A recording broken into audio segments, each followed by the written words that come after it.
कैसा ये इश्क है।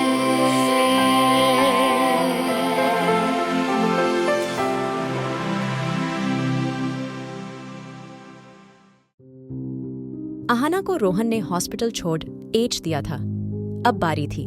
उस अनाथालय में जाने की अहाना का दिमाग बिल्कुल भी कहीं नहीं लग रहा था। उसको बार बार बस एक ही बात सताए जा रही थी, आखिर कौन है वो आदमी जिसने ये सब अहाना को बताया, और वो एलडेडी की कौन होगी। अहाना अपने केबिन में आ गई। इतने दिन बाद उसने अपना केबिन देखा था। उसकी आंखें भर आई। वो बार बार एक एक चीज को छू रही थी, हाथ लगा के देख रही थी। जैसे जैसे वो किसी भी चीज को छूती उसकी आंखें भर आती।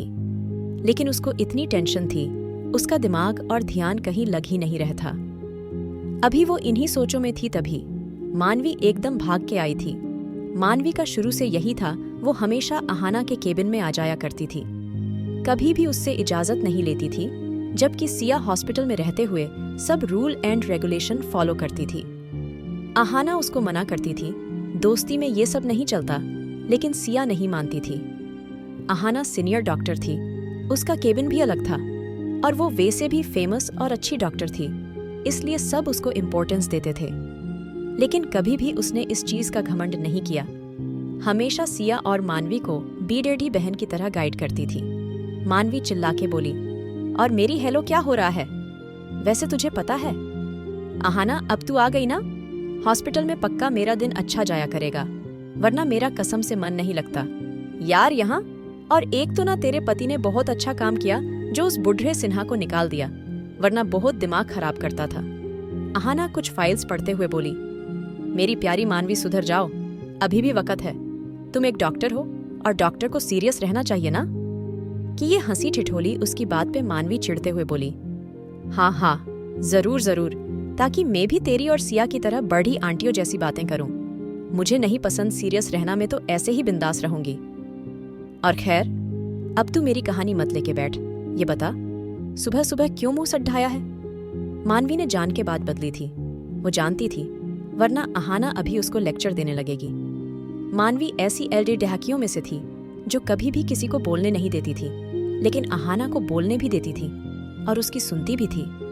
उसकी बात पे अहाना धीरे से बोली, क्या बताऊं यार, पता नहीं, बस कुछ समझ नहीं आ रहा। अभी अहाना बता ही रही थी, पीछे से सिया भी आ गई थी। मैं आई कम इन डॉक्टर साहिबा।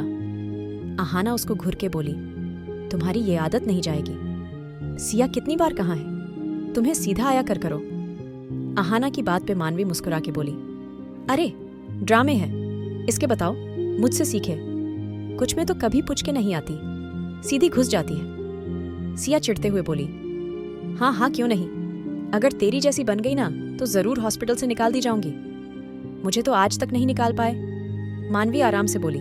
तभी सिया भी जल्दी से बोली, हाँ अब मैं तेरी तरह ढीठ नहीं। उन दोनों की बहस ऐसे ही चलती रही। अब अहाना चिल्लाई, बस भी करो तुम दोनों। अच्छा सॉरी सॉरी। मानवी अहाना के गले लग गई थी। वो ऐसी ही थी, बच्चों जैसी एकदम बच्ची, इसलिए अहाना उसको बहुत प्यार करती थी। सिया कुछ सोचते हुए बोली, हाँ अहाना बता, मुझे क्या हुआ, क्यों इतना परेशान है? यार क्या ही बताऊं। यही सोच के कल रात जो हुआ, अहाना ने सब उनको बता दिया था। उसकी बात सुन के सिया वही बोली जो रोहन ने कहा था। अहाना अब थोड़ा कंफ्यूजन से बोली, लेकिन बात इतनी सी नहीं है। सिया, उस बच्ची को कैंसर है, वो अपनी मौत जिंदगी से लड़ी रिटीश रही है। अगर सच में ऐसा हुआ फिर मैं खुद को कभी माफ नहीं कर पाऊंगी। लेकिन अहाना ये बात सही है, पर तू खुद सोच, तेरा पति एक माफिया है और उसके हजारों दुश्मन होंगे यहाँ। क्या पता किसी को पता चल गया हो अर्जुन यहाँ नहीं है और वो झूठा ड्रामा करके तेरे साथ खेल खेल रहे हो। सिया कुछ सोचते हुए बोली। अभी उन तीनों का दिमाग कुछ सोच पाता। सामने रोहन खड़ा था और वो अकेला नहीं था, उसके साथ एक बच्ची थी। वो बच्ची किसी फॉरेनर की बच्ची लग रही थी, या ये कह लो फॉर्मर भी नहीं, वो मिक्स्ड थी, जैसे या तो उसका बाप अंग्रेज होगा या उसकी माँ। वो 10 साल की बच्ची थी जिसकी भूरी आंखें थीं और उसके गोल्डन बाल थे, सफेद दूध जैसा रंग और हल्के हल्के गुलाबी गाल देखने में किसी डॉल जैसी लग रही थी। अहाना के तो पैरों तले जमीन खिसक गई थी, उसका मुंह खुला का खुला रह गया। सिर्फ उसका नहीं, सिया मानवी का भी कुछ ऐसा ही हाल था। अहाना होश में आते हुए बोली, इसका मतलब सही, मैं वो आदमी सच बोल रहा था। रोहन, कौन है ये लड़की और कौन है वो आदमी? और प्लीज मुझे बताओ, वो मुझे कैसे जानता है प्लीज? रोहन, सब बताओ, मेरा दिमाग खराब हो रहा है। रोहन अहाना को शांत करते हुए बोला, प्लीज भाभी, आप परेशान मत होइए, मैं सब बताता हूँ, आप पल्स पानी पियो। नहीं रोहन, मुझे ये बताओ, कौन है ये लड़की? अहाना को उसकी शक्ल देखी देखी लग रही थी, लेकिन ये याद नहीं कहाँ देखा था। रोहन ने अहाना को पानी पिलाया और सबके चेहरों को देखा जो उसके बोलने का इंतजार कर रहे थे। ये एलरे ढाकी, इसका पूरा नाम आकांक्षा है और इसकी माँ का नाम जेनी है, जेनी जैक्सन, जो कि इस दुनिया में नहीं है। इसके बाप ने अमेरिका में शादी कर ली थी और फिर जब उसका मतलब पूरा हुआ, उसने इस LDHकी को छोड़ दिया था। जब इसके बाप ने उस LDHकी को छोड़ा तब वो प्रेग्नेंट थी और ये बात वो जानता था, लेकिन तब उसको कोई और LDHकी मिल गई तो वो वापस इंडिया आ गया। जब ये बच्ची पैदा हुई, इसकी माँ को भी कैंसर था, वो अपनी आखिरी सांस गिन रही थी।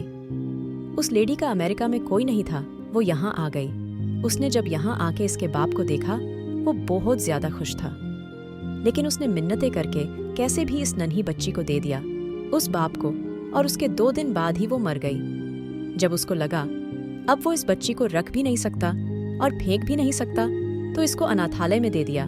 तब से आज तक ये बच्ची वहाँ है, कभी कभी इससे मिलने आ जाता है। वो उसको पता है इस बच्ची को कैंसर है, लेकिन उसका जवाब सुनकर आप हैरान रह जाएंगी। वो कहता है उसकी फर्क नहीं पड़ता, मरने दो, अगर मर जाएगी तो। और वो यहाँ तक भी कहता है कि ये बच्ची उसकी है भी नहीं, अभी इस बच्ची की फर्स्ट स्टेज है। डॉक्टर का कहना है इसको कवर किया जा सकता है, लेकिन अनाथालय के पास इतना पैसा नहीं वो लोग इसको किसी डॉक्टर को दिखा सके। लेकिन फिर उनके पास भी किसी आदमी का फोन आया और उसने आपके बारे में बताया। इन्होंने जब आपको कल हॉस्पिटल में देखा तो उनको यकीन हो गया आप उस बच्ची का इलाज कर सकती हो। उन लोगों ने परमिशन दे दी इसको ले जाने की, लेकिन उनका कहना है महीने के आखिर में इस बच्ची का बाप आता है, अगर उसने कुछ कहा तो उसका जिम्मेदार वो नहीं होंगे। रोहित अभी सब फॉर्मेलिटी पूरी कर रहा है, वो भी आ जाएगा। रोहन ने सब अहाना को बता दिया था, जो भी उसको पता चला था। अहाना रोहन की बात सुन के सदमे में चली गई थी। उसको यकीन नहीं हो रहा था कोई इतना पत्थर दिल कैसे हो सकता है जो एक नन्ही बच्ची को इस जालिम दुनिया में मरने छोड़ दिया। अहाना को उस बच्ची से बहुत ज्यादा हमदर्दी हो रही थी। अहाना ने उसको अपने गले से लगा लिया और वो बच्ची भी अहाना से चिपक गई थी, जैसे अहाना की गोद में उसको एक सुकून मिला हो। मानवी कुछ सोचते हुए बोली, लेकिन रोहन, हम ऐसे इसको अगर रखेंगे, भले ही अनाथालय ने कहा हो, लेकिन हमें भी अवेयर होना होगा। इसका बाप इतना कमीना आदमी है, क्या पता कोई इल्जाम लगा दे हम पे। अहाना, एक बार सीरियस होके सोच। मुझे लगता है तुझे जज्बातों में आके फैसला नहीं करना चाहिए, और तेरा वो पति भी इतना अजीब है, उसके बिना पूछे इतना बड़ा कदम नहीं उठाना चाहिए। मानवी की बात पे अहाना चिढ़ते हुए बोली, शट।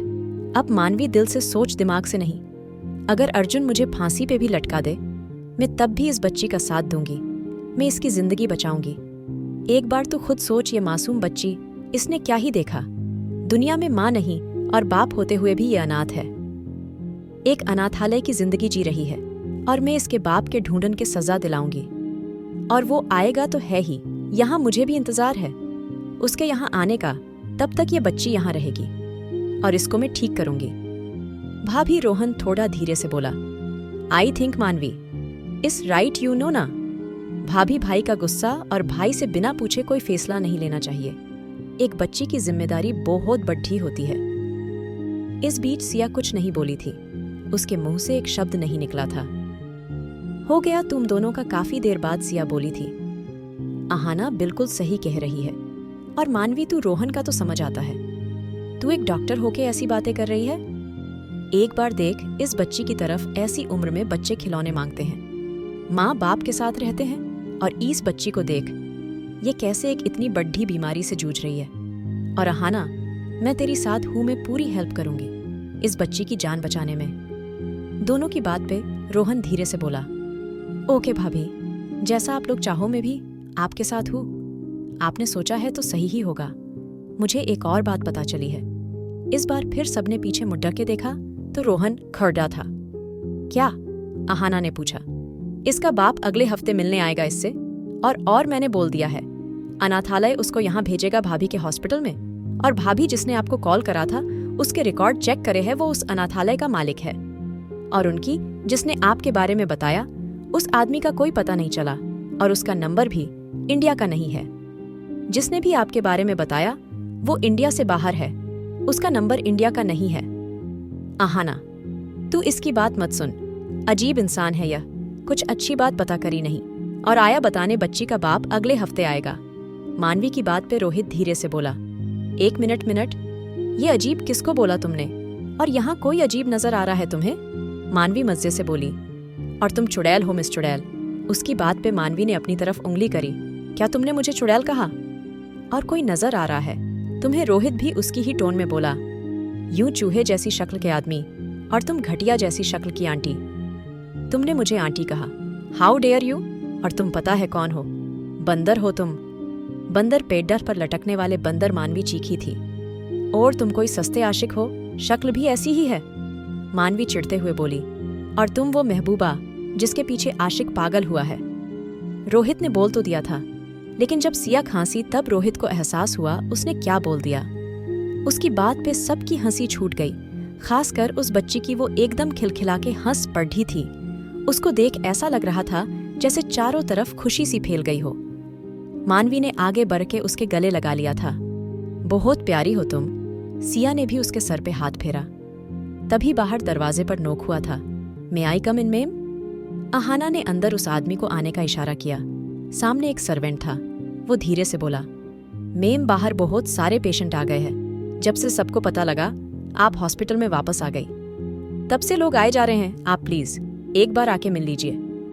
अहाना ने उसको जाने को बोला और खुद भी जाने के लिए तैयार हो गई थी। लो जी, यहाँ तो आते ही पेशेंट आने शुरू हो गए। अब हम हमारी दोस्त के साथ कुछ पल भी नहीं बिता सकते। मानवी की बात पे अहाना ने प्यार से उसके सर पे मारा था। मानवी ने कान पकड़े डीएच लिए थे और अहाना मुस्कुरा दी। अच्छा, तुम इस बच्ची का ध्यान रखना, मैं अभी सबसे मिल लूं, उसके बाद इसका ट्रीटमेंट शुरू करूंगी। और सिया, मानवी, तुम दोनों इसके बाकी के चेकअप करो, तुमसे आके मिलती हूँ, ओके? जी डॉक्टर साहिबा, मानवी फिर से बोली। लेकिन तभी अहाना जाते जाते वापस मुड्डी थी। मानवी प्लीज बी सीरियस, अहाना ने रिक्वेस्ट करी थी। हाँ, तजे आज तक शिकायत का मौका दिया है, जो अब देंगे? सिया धीरे से बोली। तो अहाना ने प्यार से उनको देखा और निकल गई। अहाना ने रोहित को बोल दिया था यही रहने को। उनको देख के अहाना चली गई थी। जब वो वहां पहुंची, सामने भीड़ जमा थी और एक बूढ़ी औरत नर्स से बहस कर रही थी। अरे, हमें उस लड़की से ही चेकअप कराना है, हमारी बात क्यों नहीं सुनते तुम लोग? देखो, हमें सिर्फ उस लड़की को दिखाना है, जब पहले हम आते थे वो ही हमारा इलाज करती थी। देखिए, आप जो भी है, अपॉइंटमेंट लेनी BDDD है उनसे मिलने के लिए, इसलिए आप जाइए। वो नर्स उस बूढ़ी औरत को निकालने लगी, पर ये ढी थी। जैसे ही वो औरत नीचे गिरने को हुई, अहाना ने उसको थाम लिया। वो गुस्से से बोली, तुम्हारा दिमाग खराब है? इनकी उम्र नहीं दिखती तुम्हें? और जब तुम्हें पता था मैं शुरू से कुछ लोगों को फ्री में देखती हूँ, क्या जरूरत है ये तमाशा करने की? आज तुमने ऐसे बिहेव कर लिया। अगर आगे से तुमने इनसे या इनके जैसे लोगों के से ऐसा बिहेव किया, मैं खुद तुम्हें निकालूंगी। अहाना ने उसको बहुत ज्यादा गुस्से में कहा था और वो नर्स सॉरी करती वहां से चली गई थी। अहाना उस औरत को देख के बोली, आप ठीक तो है ना? कुछ हुआ तो नहीं ना आपको? वो औरत अहाना के सर पे हाथ रख के बोली, जब तुम नहीं थी ना तब बहुत कुछ होता था, लेकिन अब तुम आ गई ना, अब कुछ नहीं होगा। हम यहाँ ठोकरे खाते थे आके और हमें निकाल दिया जाता था। कोई हमारा इलाज करने को राजी नहीं होता था। इतना बड़ा हॉस्पिटल है, लेकिन किसी डॉक्टर का दिल तुम्हारे जैसा नहीं था। उस औरत की आंखों में आंसू थे। दूर कहीं अमेरिका में एक विला में अर्जुन कैमरे में बैठा सब देख रहा था। उसके चेहरे पे मुस्कान थी। आखिर किसकी बच्ची मिली है अहाना को? क्या करेगी अब अहाना? जानने के लिए सुनिए king of mafia love saga. और अगर एपिसोड पसंद आया तो लाइक, शेयर और सब्सक्राइब करना ना भूलें।